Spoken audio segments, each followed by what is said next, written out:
Hello everyone, welcome back to my channel. I'm Ashley and today we're going to be taking a look at what else I've purchased in the month of May.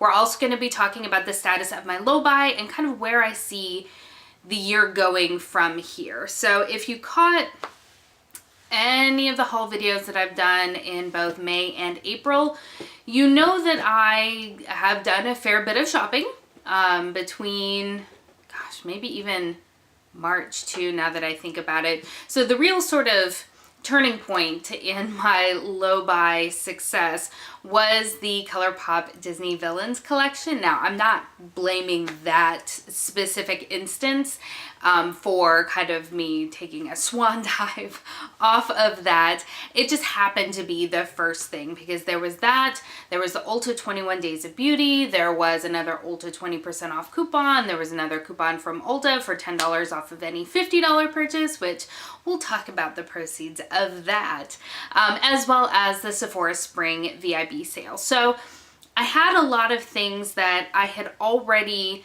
told myself when I put together this idea of the low buy that I was going to kind of suspend for. I kind of went a little crazy. And so we got to take it a step back and sort of reevaluate for the year. So before we start talking about that, let's look at what else I've purchased in the month of May. So let's start by talking about the last few things that I purchased from the Sephora VIB sale. So one of the things that I had said in my original haul video that I was going to pick up and that I had ordered is by Marc Jacobs. This is one of their Sequins Glam Glitter Eyeshadows. This is in the shade Topaz Flash. And you guys, I don't regret this at all because it's beautiful. So it comes in a beautiful glass jar. I'm sure that you have seen them. It comes with the little stopper, which for these types of formulas is oh so important. And then this is what she looks like. And she's beautiful.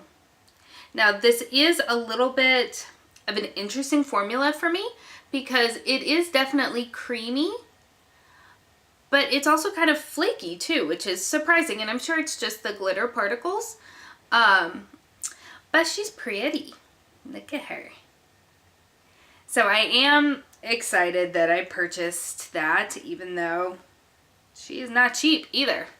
20% off was definitely helpful there. Oh, please.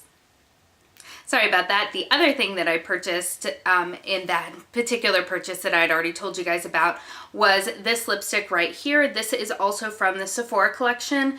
This is one of their Rouge Shine lipsticks. Is that what this is called? I can never remember.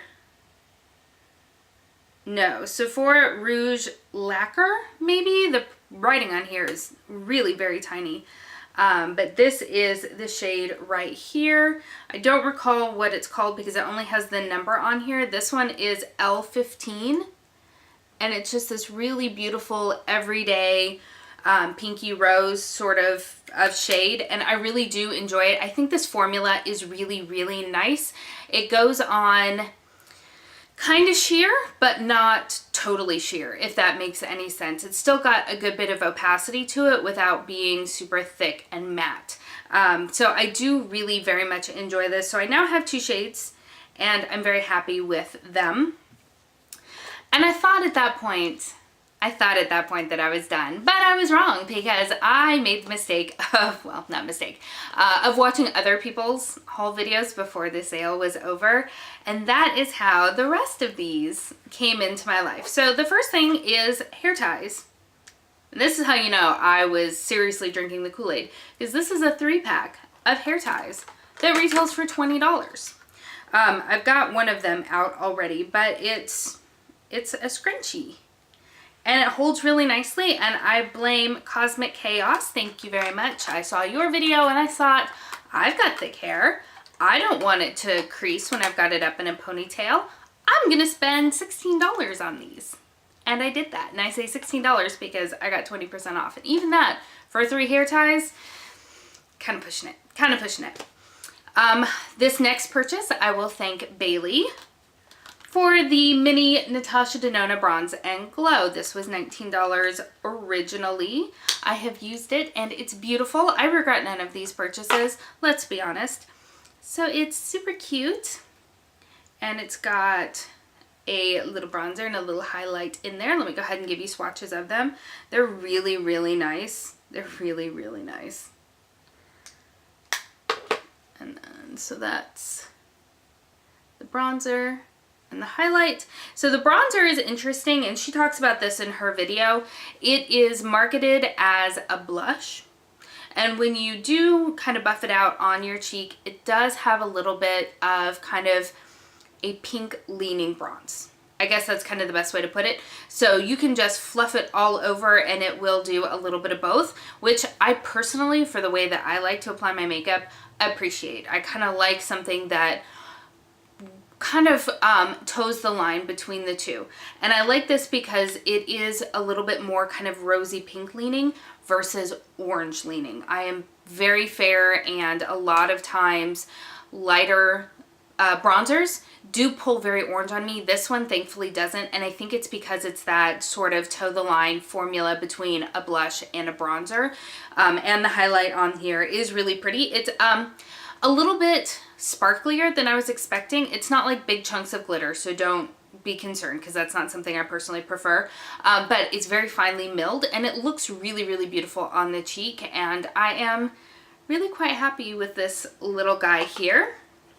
And then Jocelyn, because of you, I actually bought 3 of these Moon Crystal eye pigments from Kaja. She was showing these on her channel and they were beautiful. I have 3 because I bought the wrong color by mistake. Initially, I had intended to buy Tiger's Eye and Magic, but instead I bought Tiger's Eye and Mystical. So let me go ahead and swatch all 3 of those. Let me clean off my hand. No, we'll do it on this hand. So Mystical, the one that I bought by mistake, is this right here. They come in these little squeezy tubes, and it is this beautiful lilac sort of shade. Let me see if I can do this facing the wrong direction. Just squeeze out just a tiny bit there. It does not take much. And then when you see, just 2 itty bitty little dots, and when you blend this guy out, it is this beautiful kind of hot pink, purpley, silvery, blue, sparkly goodness. I mean, these are really, really pretty. And when they dry down, they don't budge. They're really very beautiful. So I bought that one. Let me go ahead and swatch the other 2 for you real quick. Okay, so I did go ahead and build this one up just a little bit since I was doing it on my right hand, and I am right-handed. It was a little awkward. So this is that first shade, Mystical, but you can see just how multifaceted these are. And then in the center is honestly the one that's turned out to be my favorite. This is Tiger's Eye. It is really stunning. And then on the end here, this one is Magical. Magical. What are you called? No, that's Tiger's Eye. This is what happens when you just throw your boxes on the floor in front of you. Magic. So it's got this, they all have this duochrome sort of multifaceted sort of character to them, and they're beautiful. They are so stinking pretty. I thought this one would be my favorite, which is why I was so bummed that I accidentally bought the wrong one, because it's got that sort of blue-brown shift to it. Blue-brown, a little bit of green in there, kind of, I don't know, like a pinky red sort of vibe going on. And it's beautiful, don't get me wrong. That's one of the shades that I'm always incredibly attracted to. But Tiger's Eye, man, Tiger's Eye is just gorgeous. It's this beautiful sort of taupe shade that is full of just multi-dimensional, multicolored, sparkly goodness. And honestly, this one here at the end is just so interesting, and that's why I decided to hold on to it. I don't have anything like this in my collection, and it is beautiful. So all 3 of those made their way into my house and into my collection, and again, I regret nothing. Alrighty, and on to my Ulta purchases, because, you know, that's what happens when you're a junkie. You can't just stop. So I did get a coupon for $10 off of any $50 purchase, including the prestige brands. And so I did decide to pick up a couple of Smashbox items. Now, one of the things is this Los Angeles lip gloss by Smashbox that I also picked up, again, because of Bailey. This is in the shade Michelada. I think there's typing over the top.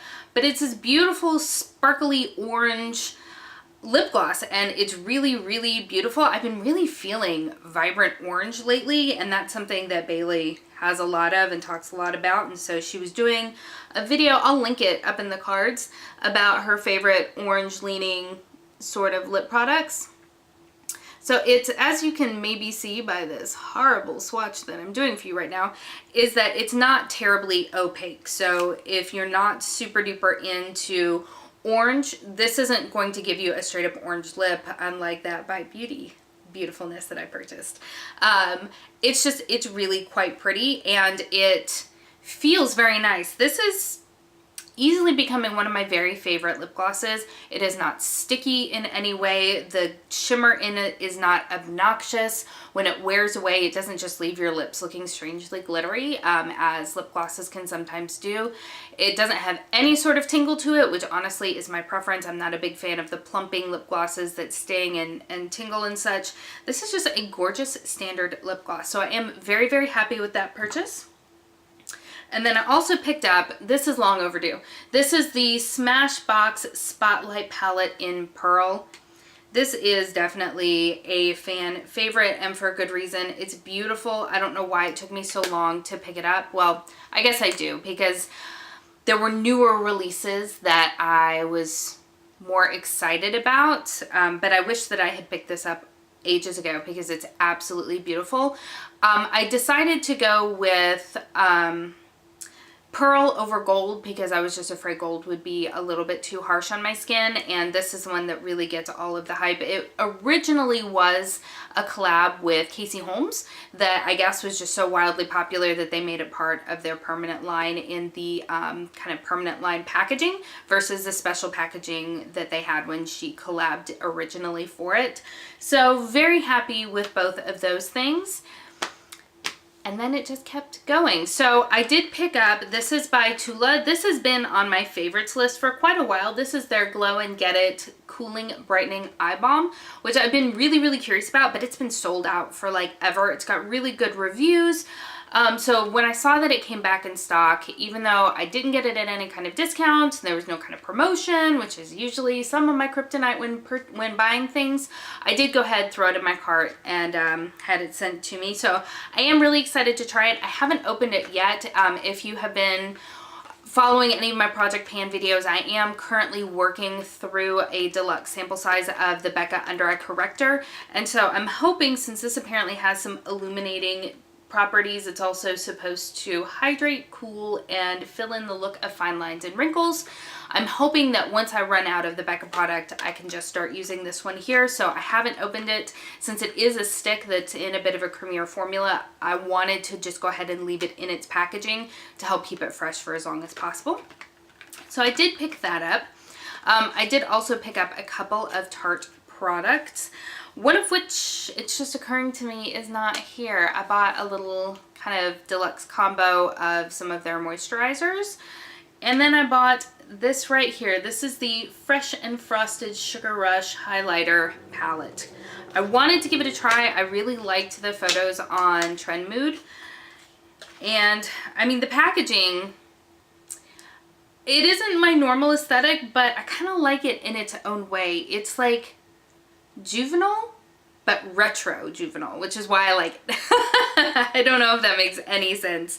I'm a child of the 80s, and it just, for me, has very 80s vibes to it, like roller skating rinks. If you agree that this kind of gives you the feeling of like roller skating rinks in like 1987, let me know. But this is what they look like, and I don't know if I didn't read it or what, but they almost feel like creams. They remind me very, very much, I'm going to swatch them on the inside of my arm, of the texture of the ColourPop Super Shock highlighters. That's what they really very much remind me of. I'm kind of on the fence. Wow, that arm is just traveling everywhere, guys. I'm so sorry. I'm kind of on the fence. I'm not sure how I really feel about them. I'm going to play around with them, but just looking at them and kind of how intensely they swatch, I am nervous that they're not going to sit well on my fair skin. But we'll be giving it a try, giving it a go. Does it say on here? I don't know if it actually says on here whether it's supposed to be a cream or powder formula. It doesn't really say, it just says highlighter palette. So I'm not sure. I probably have to do some research into that. I probably should have done that before filming this video, but you know, whatever. So I did buy those and I am excited. And when you spent enough money, you also got a little sample of the Found Sealer from Tarte. So I am really curious to give this a try. I like getting these deluxe samples because it's better for me than just buying the whole thing and deciding whether or not I like it. So it is a good sized amount. So I got this in the shade 13N, which is fair neutral, which for Tarte foundations seems to be good for me in many cases. So I am excited to give that a try. And then the last purchase that I made from Ulta, I promise this is the last, is honestly from the MAC Aladdin collection. And as soon as I saw these on Trend Mood, I knew that I really wanted them because the packaging, guys, is just, it's adorable. If I had my way and there were no consequences for your actions, I would have purchased the whole collection because I just liked it that much. I restrained myself and I only picked up a couple of things. So let's take a look at those right here. Let's talk about what I'm wearing on my lips. I do have that gloss over the top of it, but I picked up the lipstick in the shade Raja. And I was surprised, I'll be honest, I was surprised by how dark it actually is. So I am contemplating purchasing one of the lighter shades. I will say, as much as I love Ulta, I don't feel like their product photos are true to color.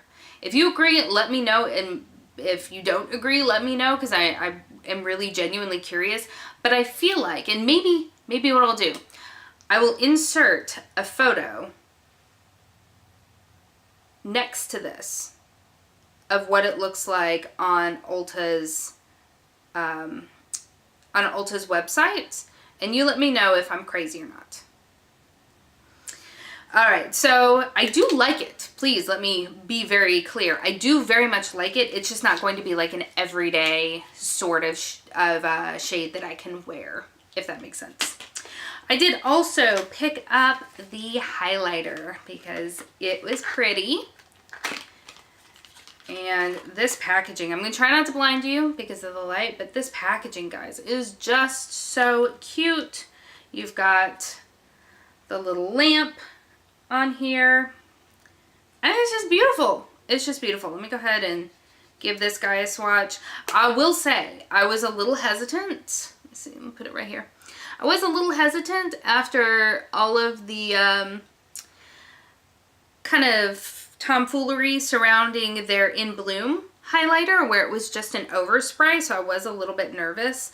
This doesn't appear to be, so hopefully there are no issues there. It's just a beautiful kind of gold, yeah, a little bit champagne leaning, but mostly gold. So I am excited to kind of break into that. I'm also kind of sad to break into that because I don't know, it's sad when you start wearing away the product embossment to some degree, but you know, whatever, I'm rambling.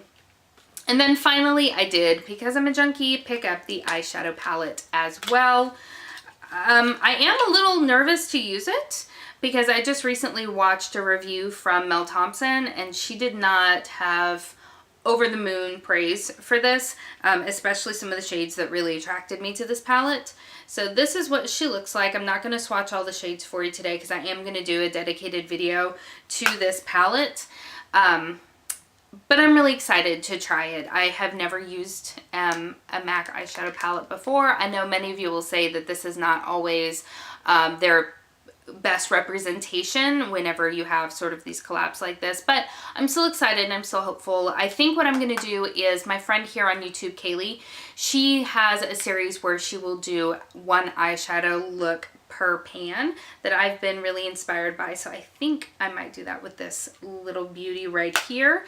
Let me know if that's something you'd be interested in seeing down in the comments below.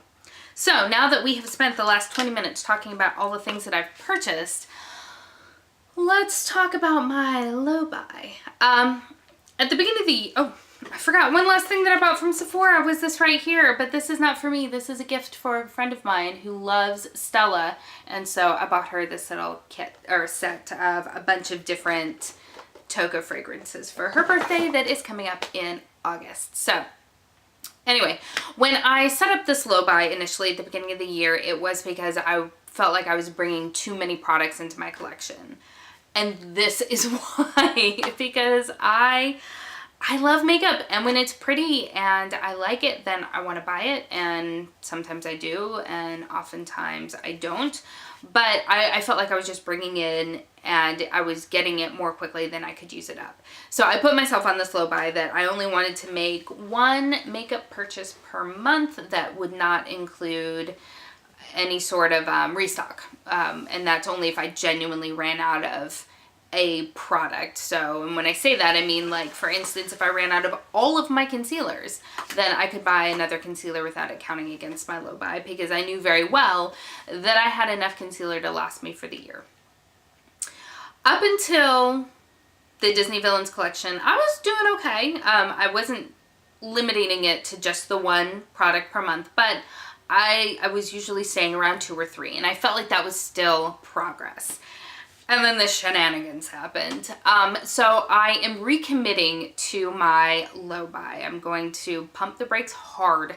There are a lot of things that I do really, really want right now, and I will probably allow myself a couple of those things in June. I was born in June. I am a Gemini going strong.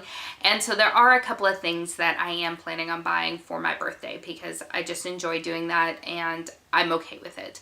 I have a $100 gift card to Sephora that I traded points in for, so I'm going to be using that.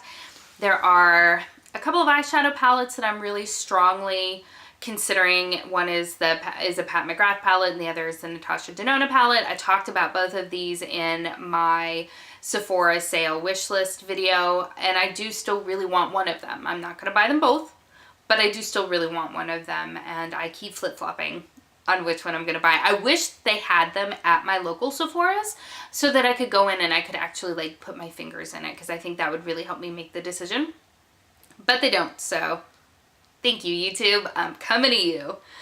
There's also a blush trio that Bare Minerals just recently released that I'm really interested in. And then Melt Makeup recently came to Sephora, and I've been really curious about Melt for a while. Their price point had me kind of not ready to pull the trigger, especially since I'm always a little bit more hesitant to buy from the indie brands themselves. It's not that I don't want to buy from indie brands, it's that it's a little bit harder because they don't always accept, you know, regular debit or credit cards. You'd have to go through PayPal, and I don't have a PayPal account. Is that something I could easily rectify? Sure, but it's an extra step in something, and that, you know, is enough to make me pause. Also, not that I make a habit of returning makeup. In fact, I very, very, very rarely return makeup, because I know that for sanitation and very valid sanitation reasons, they're supposed to throw it away. So case in point, the eyeshadow that I mistakenly purchased. Yes, it's beautiful, and if it had been something that I just genuinely would never get any use out of, I would have not even swatched it. I would have returned it and then begged and pleaded for them to believe that I had never actually opened it. But I don't like returning makeup, but I like the security of knowing that if it's something that I don't like, that doesn't work for me, that for whatever reason, that I could return it if I wanted or needed to. For me, there's a security blanket there. So all of that to say, now that Milk Makeup's at Sephora, I'm really eyeballing the Gemini palette. Is it because it's named Gemini? Possibly. It is beautiful. They're all shades in there from the swatches, at least, that I've seen that I would use. So I'm not buying something for the name alone, but that does help because, yeah, I'm crazy like that. So After that though, those are the only purchases that I see myself making in the month of June. And again, it's because it's my birthday. I'm really going to try very hard to recommit back to my low buy goals until the end of the year, because again, we're going to have the 21 Days of Beauty with Ulta. We're also going to have the Sephora sale at the end of the year. And I'm sorry guys, but holiday collections, I am a sucker. I mean, clearly I bought the Aladdin collection partially because of the packaging. I know what my issues are and I'm working through them, but I'm just saying, between now and the end of the year, I'm recommitting to doing better. So I hope that you've enjoyed this video. I realize it is super long and rambly, and for that I do apologize, but I appreciate it if you've made it this far with me. If you have, down in the comments, put a picture of an avocado, because I love avocados. Anyway, I hope that you're having an amazing day, and I will see you next time. Bye.